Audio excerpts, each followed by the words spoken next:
If you've ever thought about moving abroad from the US but felt stuck because you don't know where to start, this is for you.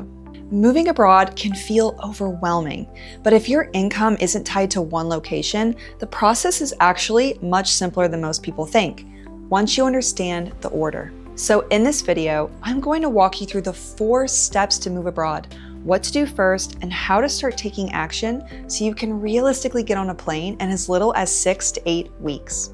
Before you even think about visas or booking a flight, let me show you how to avoid the biggest mistake Americans make when moving abroad. You've probably seen those videos that rank best countries to move abroad to, right? And it's basically just a list of countries with easy visas for Americans. No real discussion about what daily life is really like, no conversation about whether you would enjoy living there long term, just visa options and some nice footage. The problem is, when you let the visa drive the decision, you end up choosing a country because it's convenient, not because it fits you. And that's where people go wrong. Convenience is not the same thing as compatibility. So, what actually determines whether a country is a good fit for you long term? More often than not, it's the small daily realities that people rarely talk about, like language. Even if English is widely spoken, not being able to speak the local language can make it harder to integrate socially, harder to build friendships, harder to handle simple admin tasks. Or bureaucracy. This is one aspect of moving abroad that many Americans overlook, and it can create a lot of stress. In many countries, things simply move slower. There's more paperwork. Many things you can do digitally in the US require in-person appointments abroad. Processes can take months instead of days. So you have to ask yourself, am I okay living a little more patiently? And then there are the daily realities people overlook, like weather and sunlight. Just because a place is beautiful in the summer doesn't mean you'd want to live there year-round. That happened to me with Germany. I spent a summer vacation there, loved it, moved there, and then realized it was 7 months of dark, windy, cold weather.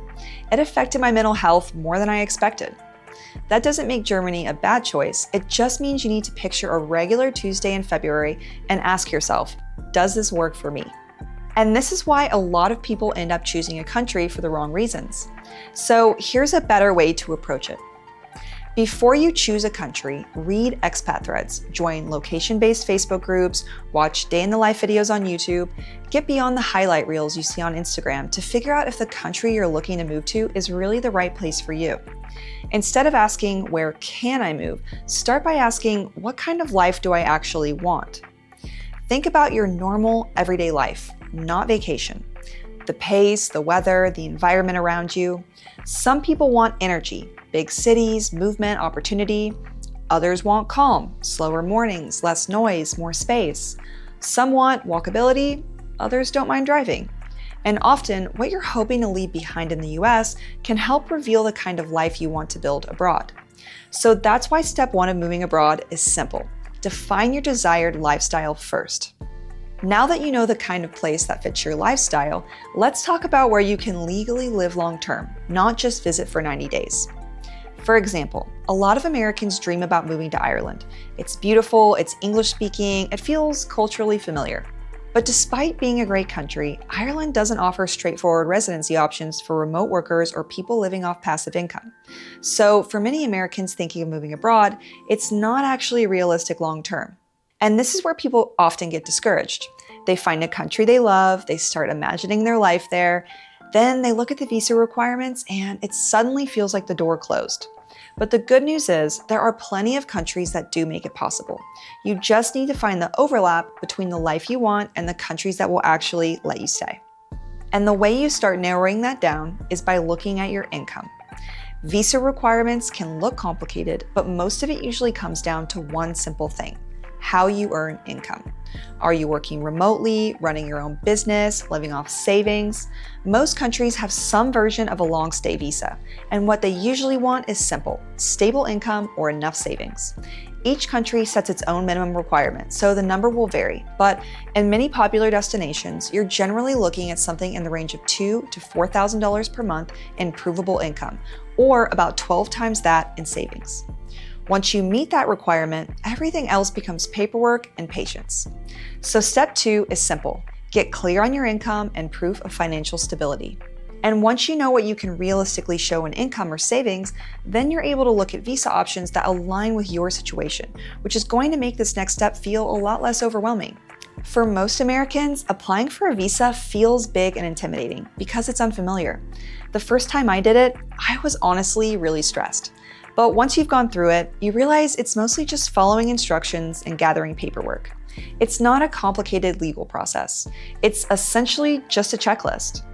So visas will vary by country, but most long-term ones cost somewhere between $100 and $300. First, you have to gather your paperwork, which usually takes a few weeks, and then you make an appointment to submit everything.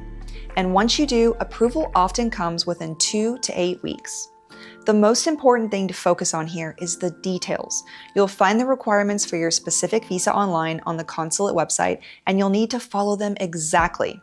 If you feel overwhelmed, you could hire an immigration lawyer for support, but it's normally not necessary for a straightforward visa.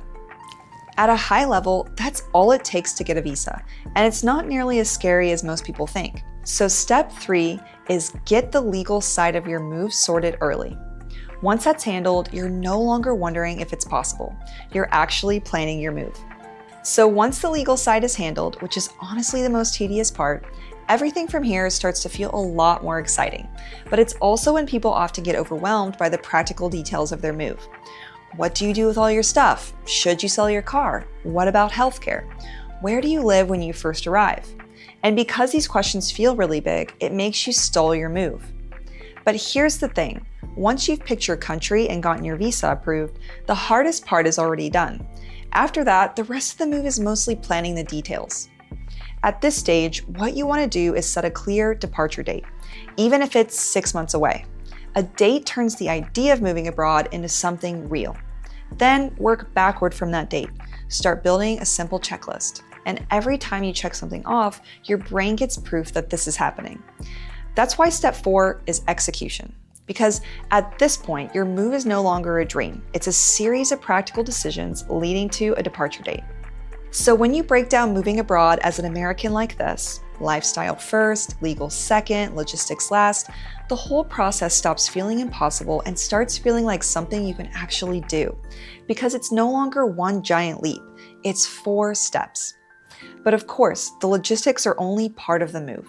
The emotional side is another. So if you want to hear what that part is actually like once you've landed, check out my next video.